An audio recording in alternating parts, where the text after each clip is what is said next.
Just standing here and getting to silence a room, that must be the black. Good evening, everyone. My name is Artemis Kirk. I'm university librarian, and it's a very great pleasure to welcome you all on what appears to be a fairly dreary evening outside, but with great warmth and hospitality inside, to the event that you will be thrilled to enjoy this evening, Poetry of Witness, with two outstanding professors from Georgetown, Duncan Wu and Carolyn Forché. This event is the annual Casey-McIlvane Lecture, and the fund was established by the Casey and McIlvane families in memory of Francis L. Casey and in honor of the Reverend Donald W. McIlvane. All of these folks were alumni of Georgetown. The fund is a joint gift of the late Roseanne McIlvane Casey and Nancy McIlvane Del Genio, also alumna. Without their generosity, this program would not be possible this evening. Two members of the Casey-McIlvane family are with us this evening, and I'm going to ask them to stand and be acknowledged by you. Dorothy McIlvane and Frank Casey. Thank you.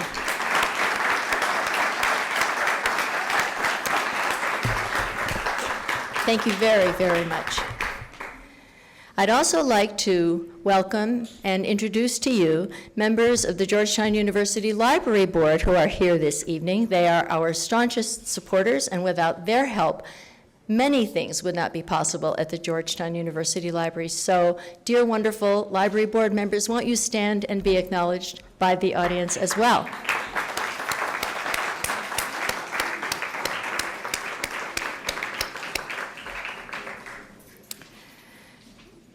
Many, many thanks to the members of the Georgetown Library staff who have made this entire event possible. I now have the great pleasure to introduce you to our speakers, two of Georgetown's own, Carolyn Forché and Duncan Wu. Professor Forché has authored 4 books of poetry, Gathering the Tribes, The Country Between Us, The Angel of History, and Blue Hour. She has also translated several books of poetry and has received 3 fellowships from the National Endowment for the Arts. In addition to her academic accomplishments and her current position as the Lannan Visiting Professor of Poetry and Professor of English at Georgetown, she has been a human rights activist for 30 years. And in 1998 was presented the Edita and Ira Morris Hiroshima Foundation Award for Peace and Culture in Stockholm for her work on behalf of human rights and the preservation of memory and culture. Her forthcoming books include a memoir, The Horse on Our Balcony, a book of essays, and a 5th collection of poems, In the Lateness of the World. Professor Duncan Wu comes to us from Oxford University and St. Catherine's College there. We enticed him to give up a tenured position there to come to be on the English faculty at Georgetown.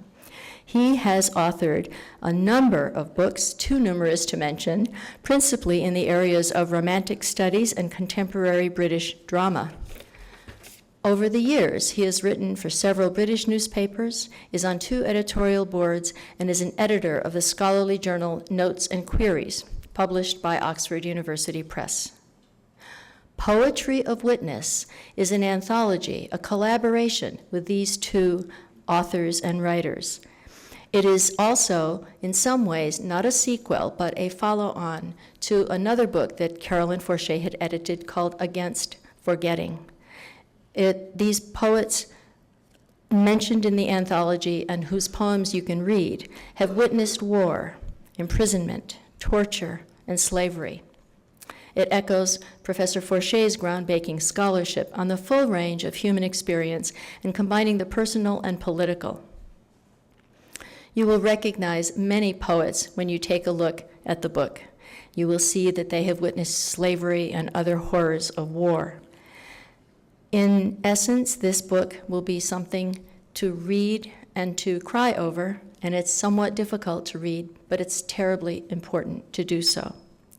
It's a great pleasure for us to be able to highlight members of the Georgetown faculty, especially such esteemed ones, whose research, publications, and scholarly pursuits the library supports through providing access to resources and much more. Please join me in welcoming Duncan Wu and Carolyn Forché.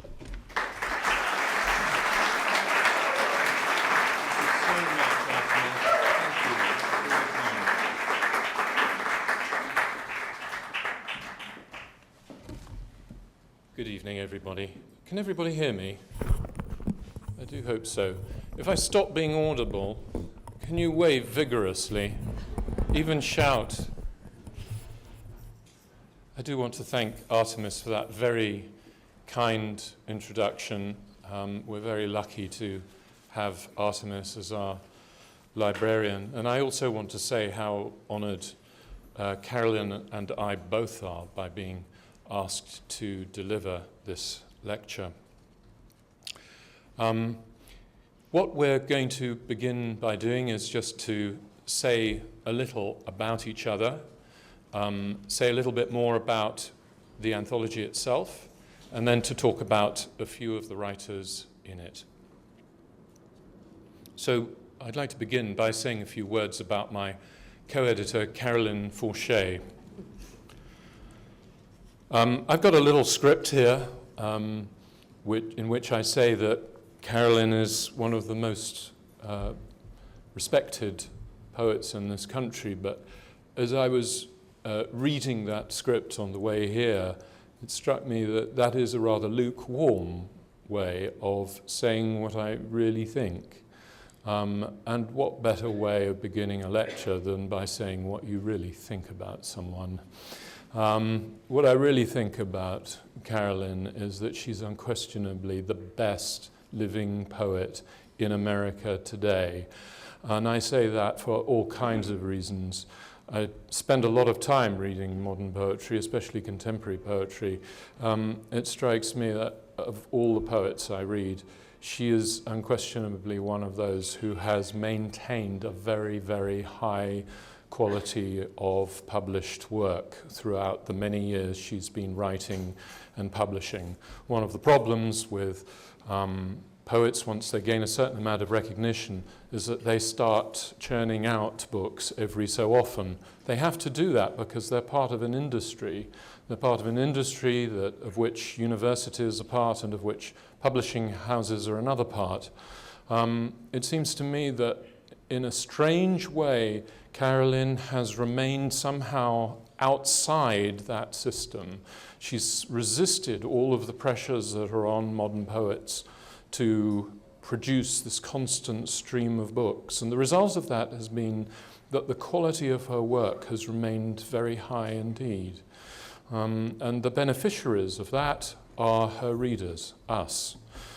She's also been able to continue thinking, intellecting as much as feeling, and her poetry reflects an incredible range of thought and experience in some remarkable places.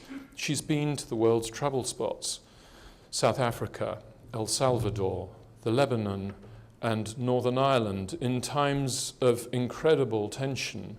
She's known many of the principal actors in those places at crucial times in their lives.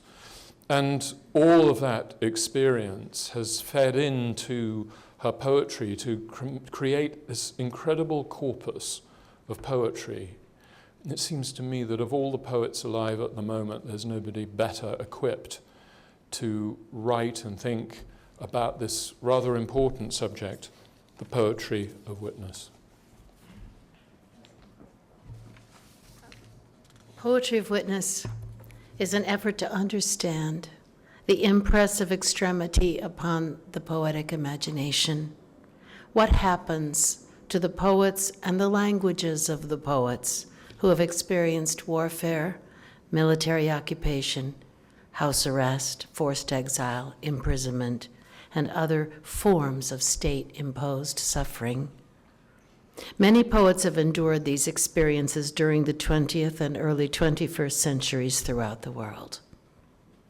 As these poets were wounded, so too was their language, which also passed through violence. And I would argue that regardless of the content of the poems, this mark remains legible. During recent years, as was inevitable, the term poetry of witness has been variously interpreted.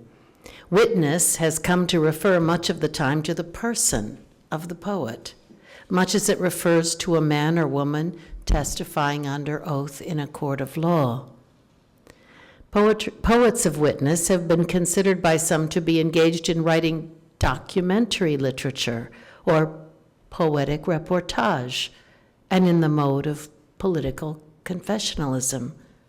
As compelling as such witness poems are, poetry of witness originated in a very different constellation of thought, in which it was not regarded as constituting a poet's identity, but not prescribing a new littérature engagée. In my sense of this term, it is a mode of reading rather than of writing, of readerly encounter with the literature of that which happened. And its mode is evidentiary rather than representational, as evidentiary, in fact, as spilled blood. When I was asked to define a poetry of witness by an editor in New York more than, I guess now 20 years ago, I told the story of Miklos Radnoti, a Hungarian poet who was the foremost poet of his generation, who in 1944 was sent to do forced labor in what once was Yugoslavia. In the labor camp, the poet Radnoti was able to get himself a small notebook into which he inscribed his last 10 poems, as well as a message in Hungarian, Croatian, German, French, and English. He wrote in the front of the notebook, "Contains the poems of the Hungarian poet Miklos Radnoti to Mr. Gulya Ortutai, Budapest University. Thank you in advance." When it was clear that they would be defeated, the Germans evacuated the camp and attempted to return the workers to Hungary. Radnoti, assuming that the first column would be the safest, volunteered for that column and recorded the march in his poetry. Of more than 2,000 men on this forced winter march, 22 survived, among them the poet Miklos Radnoti. Once in Hungary, the soldiers in charge beat and shot him to death, along with 21 others, and buried them in a shallow, common grave. However, the story does not end, as millions of such stories ended, with execution and the anonymity of a mass burial. After the war, Radnoti's widow, Fanny Radnoti, was among those who found the grave near the village of Abba. Fanny Radnoti found the small notebook of poems in her husband's exhumed body. It was tucked into the pocket of his overcoat. This little book had been in the shallow grave for 2 years. She dried the pages in the sun. And this, I explained to the editors in New York, was what I meant by poet of witness. When I arrived on the Georgetown campus in 2008, just before I arrived, I was told by colleagues at my former college, Skidmore College, that I was very lucky because I was joining a faculty that included Duncan Wu. Professor Duncan Wu had also just been hired by Georgetown University. Well, it was Duncan Wu's work on the Romantic poets that I had been cribbing for my classes on the poetic tradition in English for quite some years, so I was very excited to meet him. Artemis has just told you a bit about Duncan, but he was one of the first poets that I met when I gave my first talk at Georgetown. And we became fast friends, probably because we were the new kids on the block. And I'll let Duncan later tell you how he came to the idea of this new anthology, because it really was very much Duncan's idea.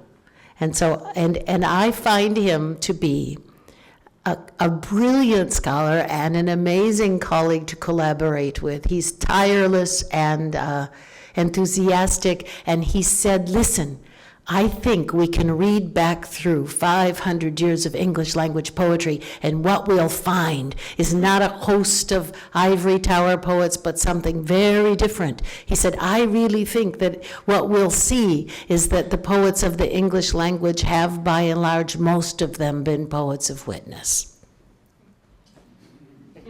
You're on, Duncan. Okay. I attended an academic conference in 1987 where Carolyn was speaking. I remember that very vividly, partly because she was a very powerful presence there, and she spoke very eloquently and movingly about the concept of witness in poetry, and indeed about her own poetry in relation to that. So I was on one hand, surprised but delighted when I encountered her for the first time here at this institution in 2008, and surprised and delighted too to find that she was being hired by my own department.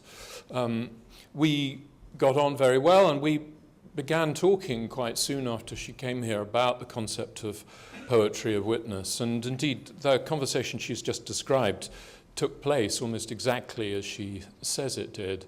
I think it to some extent it is symptomatic of Carolyn's naturally self-effacing approach to these things, that it came as a surprise to her that poetry of witness was something that might have an objective reality.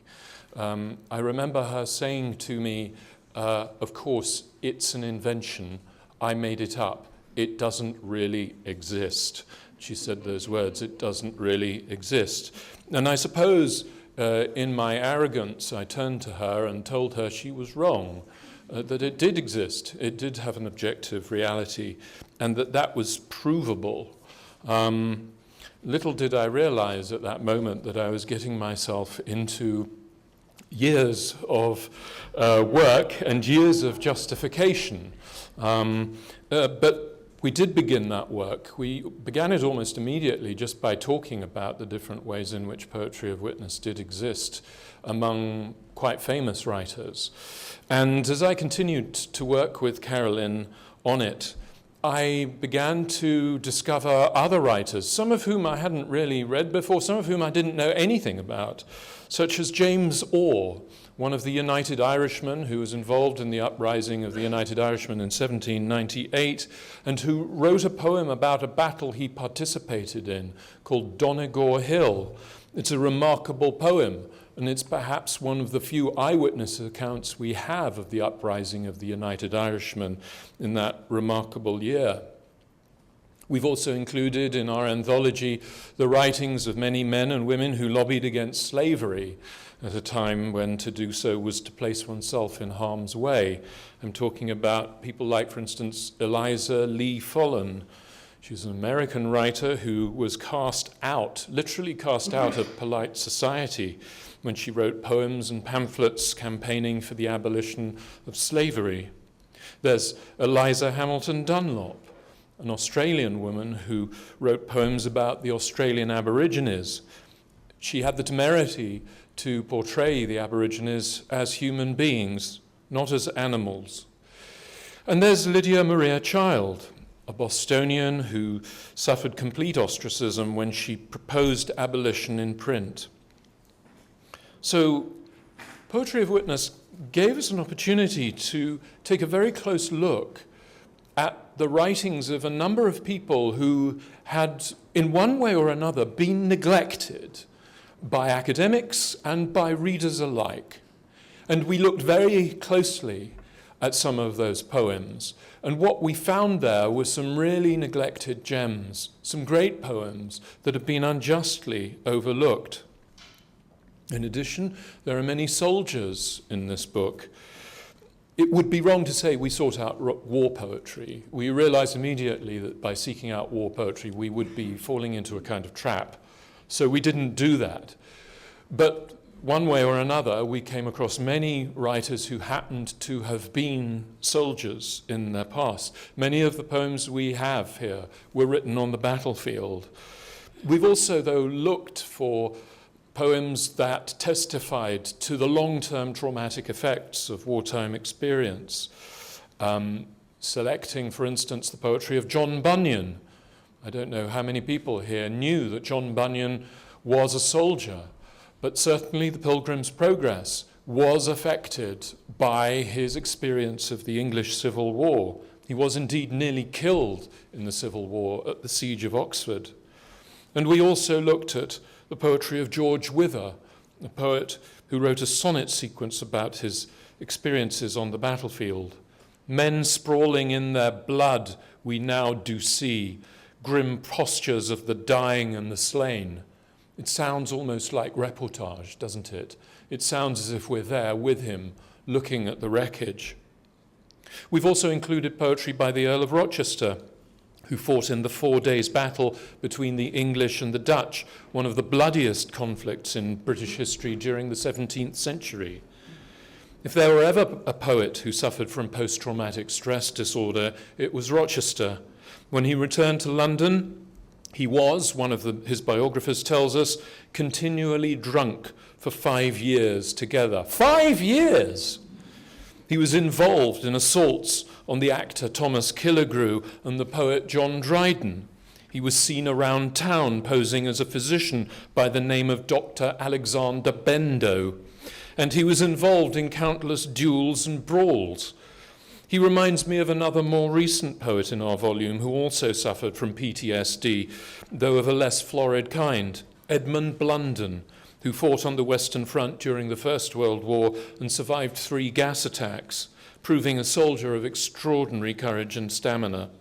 Years later, he recalled one of the sights that haunted him, a soldier, quotes, collapsing like a sack of potatoes, spouting blood at 20 paces, and a young lance corporal hit by a shell while making tea.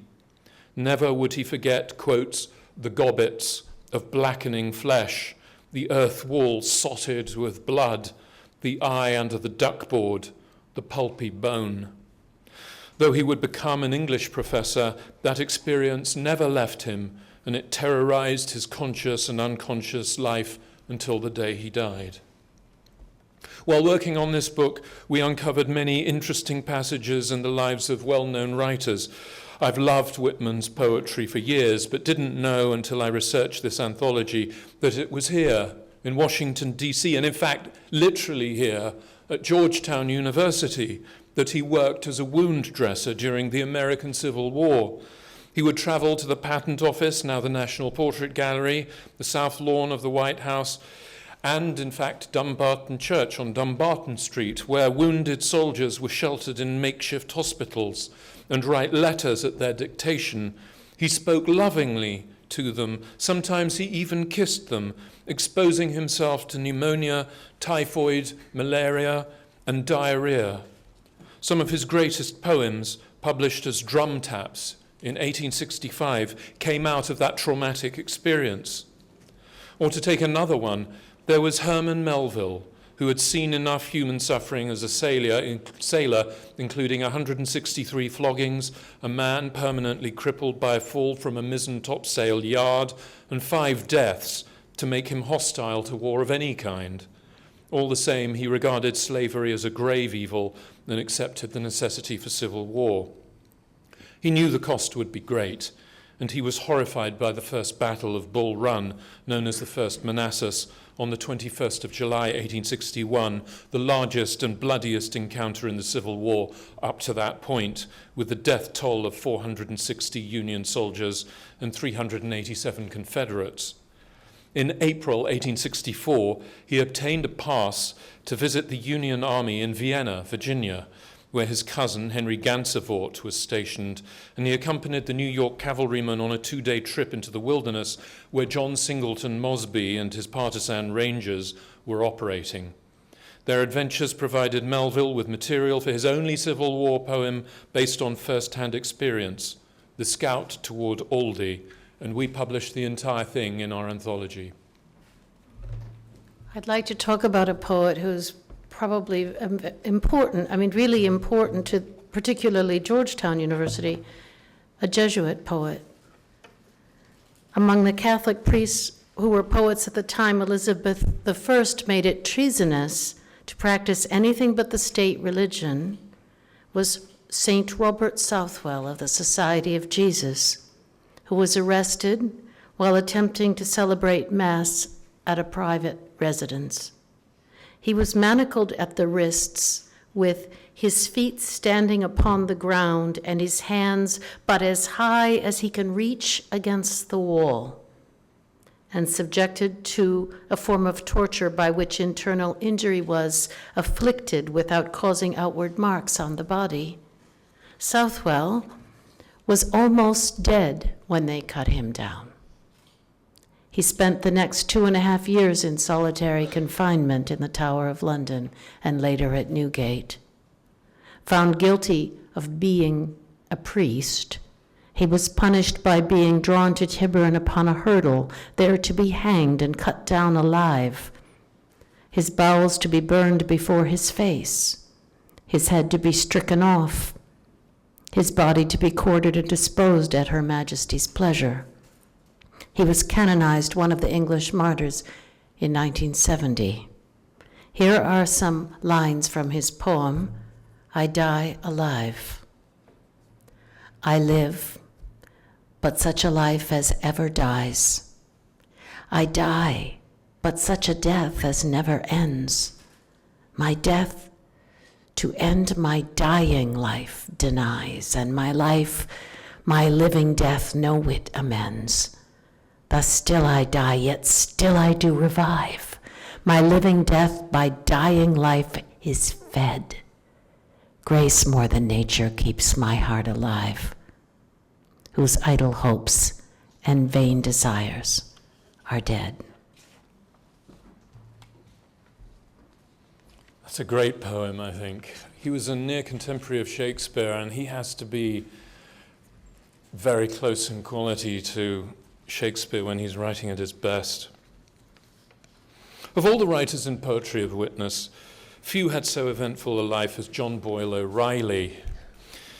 John Boyle O'Reilly is a 19th century poet. Growing up as a boy in Ireland, County Meath, O'Reilly heard many tales of the uprisings of the United Irishmen, for he had relatives who'd been involved in their uprisings in 1798 and 1803. O'Reilly became a printer's apprentice at the age of 11, moving to Preston in England to complete his training with the Guardian newspaper 4 years later. In 1863, O'Reilly joined the Irish Republican Brotherhood, or Fenians, the most radical of the groups committed to violent overthrow of British rule in Ireland. The plan was that he infiltrate the 10th Hussars, the Prince of Wales Regiment. That is to say, that he recruit himself as a soldier in the British Army stationed at Dundalk. There, he converted 80 out of the 100 Irishmen in the unit to the nationalist cause. The plan was that he organize a mutiny, but before it could happen, he and his plot were exposed by an informant. The penalty for this was a capital penalty. He should have been sentenced to death. He wasn't, because he was so young. He was only 19. Instead, he was given a commuted sentence of 20 years penal servitude. He was transported to Western Australia on the last of the convict ships. In prison at Fremantle on the western coast of Australia, he began an affair with the warden's daughter before she helped him escape from prison. After weeks on the run, he boarded an American-bound whaler, the Gazelle. He arrived a free man in Philadelphia on the 23rd of November, 1869, and settled in Boston, where he became a journalist and newspaper editor. John Boyle O'Reilly was no stay-at-home. He continued to speak and lobby on behalf of Irish causes, and he was involved in a daring mission to rescue 6 Irish political prisoners from the Fremantle prison from which he had escaped. He hired a whaling vessel, sailed to the western coast of Australia, devised a plan to have them released. He got them released. He put them on the whaling vessel, and he brought them to America. They landed in New York in August 1876. During the 1880s, when people of color were more persecuted than ever in this country, he agitated on their behalf, envisaging a time when, quotes, "the races shall vote and work and study and pray side by side." Appalled by segregation and lynchings, he declared at a protest meeting at Faneuil Hall, "If ever the colored question comes up again as long as I live, I will be counted in with the black men." To my mind, O'Reilly is a powerful poet, a powerful and neglected poet, capable of articulating within a short, tightly constructed lyric everything he had learned about injustice and cruelty. There is blood on the face of the earth. It reeks through the years and is red, where truth was slaughtered at birth and the veins of liberty bled. Lo, vain is the hand that tries to cover the crimson stain. It spreads like a plague and cries like a soul in writhing pain. It wasteth the planet's flesh. It calleth on breasts of stone. God holdeth his wrath in a leash till the hearts of men atone. Blind like the creatures of time, cursed like all the race, they answer the blood and the crime belong to a sect and place. What are these things to heaven, races or places of men? The world through one Christ was forgiven, nor question of races then. The wrong of today shall be rued in 1,000 coming years.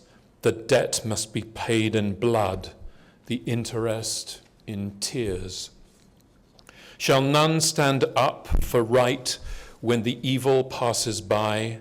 But God had the globe in sight and hearkens the weak one's cry. Wherever a principle dies, nay, principles never die, but wherever a ruler lies and a people share the lie, where right is crushed by force and manhood is stricken dead, there dwelleth the ancient curse, and the blood on the earth is red. During the Civil War, there were conflicts in England, Scotland, and Ireland. From war-related disease alone, England would lose almost 4% of her population, Scotland 6%, and Ireland 41%. Many poets of the period served on one side or the other. Vaughan, Bunyan, Wither, Herrick, Lestrange, Graham, Fairfax, and their writings testify to what they witnessed. To be wounded by musket shot, even superficially, was a serious matter in an age when medical treatment consisted mainly of amputation. Poets who risked their lives or saw their friends do so speak of the human cost in ways that foreshadow the poets of the Great War. Lest we fall prey to the seduction of heroism, there is another story I would like to share. At the age of 23, John Newton was conscripted on board Her Majesty's ship Harwich to serve in the Royal Navy during the War of the Austrian Succession. Having attempted to escape, he was caught, put in irons, and flogged in front of other sailors with a cat-o'-nine-tails. He was then transferred to a slave trading vessel, transporting its cargo for years. He became responsible, among other things, for putting sailors in irons, raping female slaves, flogging rebellious slaves, and torturing small children, including on one occasion applying thumb screws to 4 boys who were afterward imprisoned in neck yokes. On March 10th, 1748, he awakened in the middle of the night to find his ship breaking apart in a storm. Newton prayed for deliverance. By the following morning, the ship was heavily damaged, but most of the crew had survived.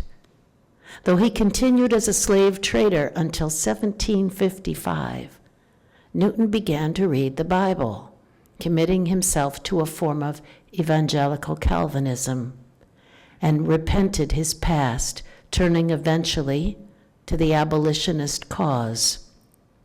In later years, he wrote this: "How sweet the sound that sound was blind, but now I see. 'Twas grace that taught my heart to fear, and grace my fears relieved. How precious did that grace appear the hour I first believed. Through many dangers, toils, and snares I have already come. 'Tis grace that brought me safe thus far, and grace will lead me home. The Lord has promised good to me. His word my hope secures. He will shield and portion be as long as life endures.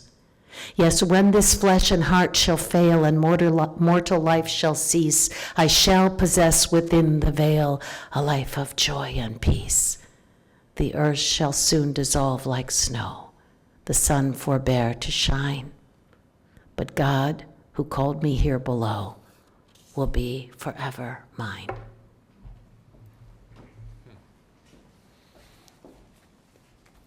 I want to conclude this part of our reading by talking about a 20th century poet. Festus Claudius Mackay, better known as Claude, grew up the youngest of 11 children in Sunnyville, Jamaica, where his brother Uriah Theophilus Mackay and a neighboring Englishman, Walter Jekyll, introduced him to English poetry and the English poetic tradition. At the age of 19, he moved to Kingston, Jamaica, to become a constable, and for the first time in his life experienced the violence of Jamaica's racial prejudice. The island was still a British Crown colony at that point. After publishing 2 books of poetry, Mackay came to this country in 1912, where he was appalled by racism in Alabama and New York City. As he recorded, "It was the first time I had ever come face to face with such manifest, implacable hate of my race, and my feelings were indescribable. I had heard of prejudice in America, but never dreamed of it being so intensely bitter." In London in 1919, he met George Bernard Shaw and Sylvia Pankhurst. They urged him to read Karl Marx, and as a result, he became a black Bolshevik, representing the American Workers' Party at the 4th Communist International in Moscow in November 1922. He loved Soviet Russia and its people. "Whenever I appeared in the street," he remembered, "I was greeted by all of the people with enthusiasm, a spontaneous upsurging of folk feeling." He befriended principal Russian politicians of the day, including Zinoviev and Bukharin. Trotsky consulted Mackay and wrote his famous 1923 letter to Comrade Mackay as a result. By now, Mackay was prominent in the Harlem Renaissance, publishing novels, poems, and short stories. "If We Must Die" remains his most famous, inspired by race riots in Harlem in 1919, and you'll find that in Poetry of Witness. It stands alongside Henry V's speech to his soldiers on the eve of Agincourt and Mark Antony's oration over the corpse of Caesar as one of the great rallying cries in literary history. But this evening, I want to read a less well-known poem by Mackay, which you'll also find in our anthology. It's called "The Tropics in New York." Bananas ripe and green, and ginger root, cocoa in pods, and alligator pears, and tangerines, and mangoes, and grapefruit, fit for the highest prize at parish fairs. Set in the window, bringing memories of fruit trees laden by low-singing rills, and dewy dawns and mystical blue skies in benediction over nun-like hills. My eyes grew dim, and I could no more gaze. A wave of longing through my body swept, and hungry for the old familiar ways, I turned aside and bowed my head and wept. Thank you. Thank you. We'll take questions if you have a few questions. Thank you.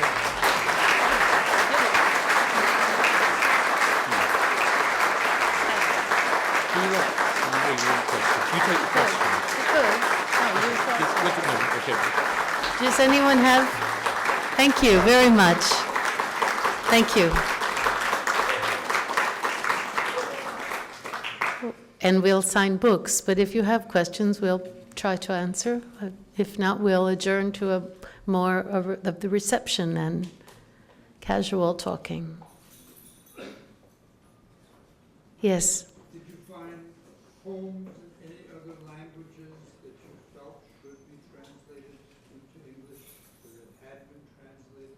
When I was working on Against Forgetting, yes. I kept thinking I was consigning work to a terrible silence when I was in the libraries and realized how much had not been translated, especially of 20th century poetry. I mean, we've translated so little. I later learned that only 3% of literature published in the United States comes from other languages.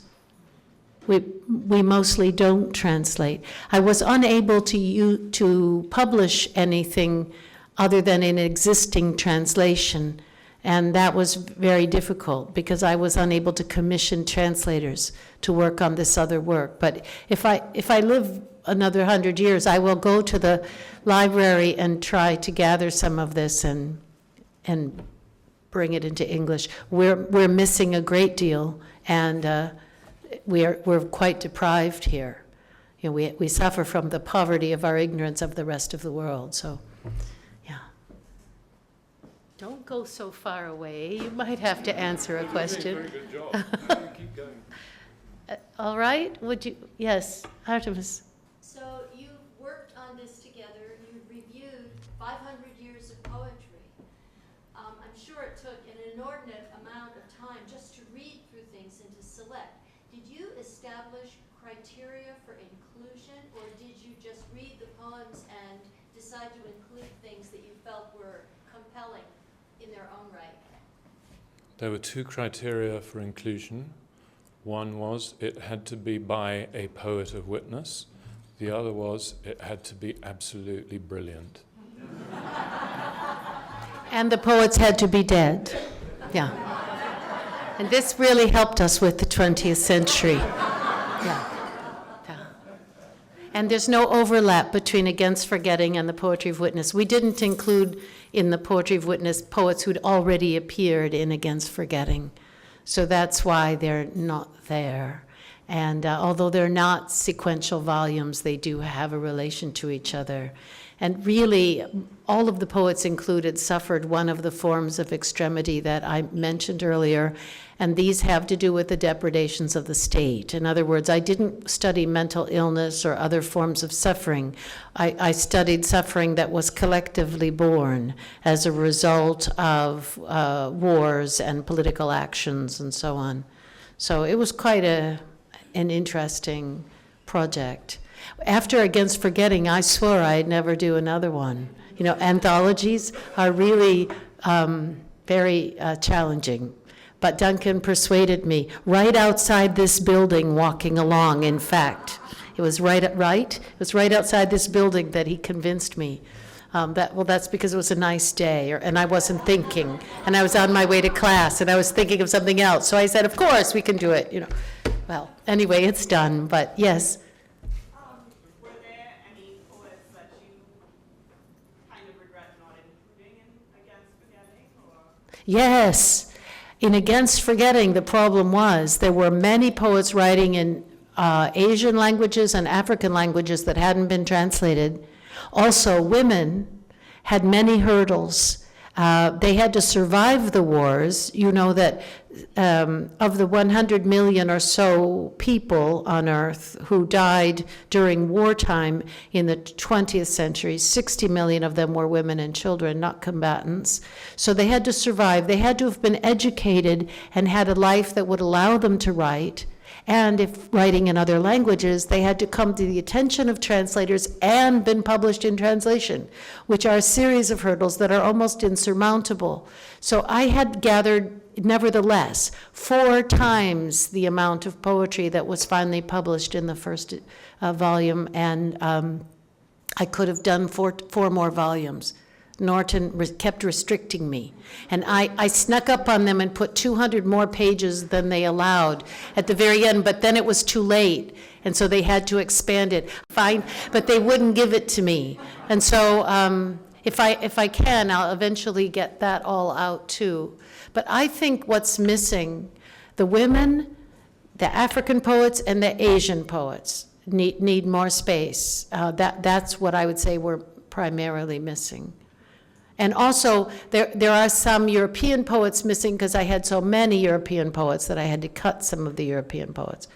And I think I could maybe do 10 or 12 volumes with everything that was left out. So in other words, much more was left out than was put in. And that's also true, right, of our anthology. We had to make, selections. You can't do everything, would be endless.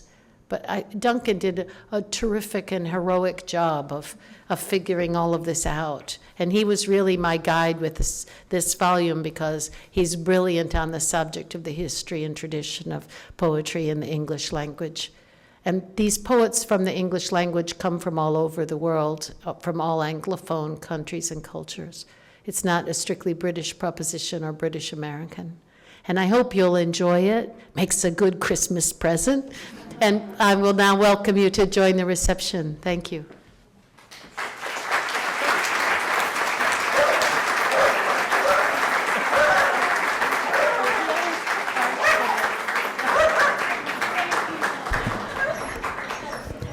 There is an unexpected visitor who also appreciated Duncan's presentation.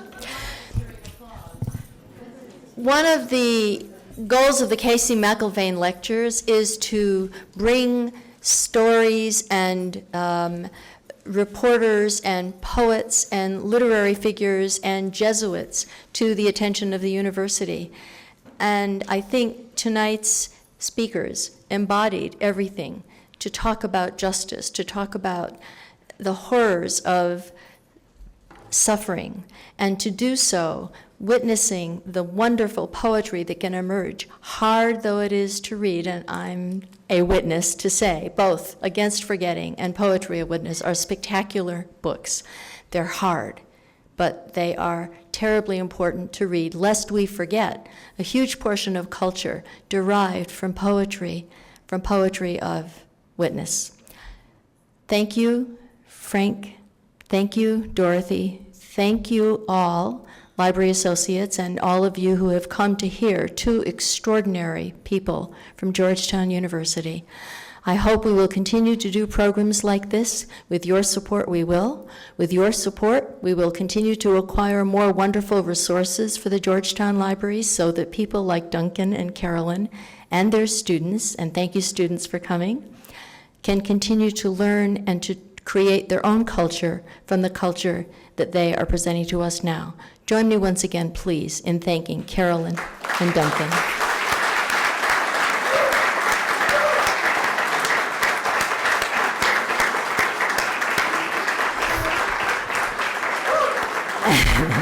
And you can continue the conversation with them and with Topsy at the reception that our terrific library staff have prepared for you. Thank you all.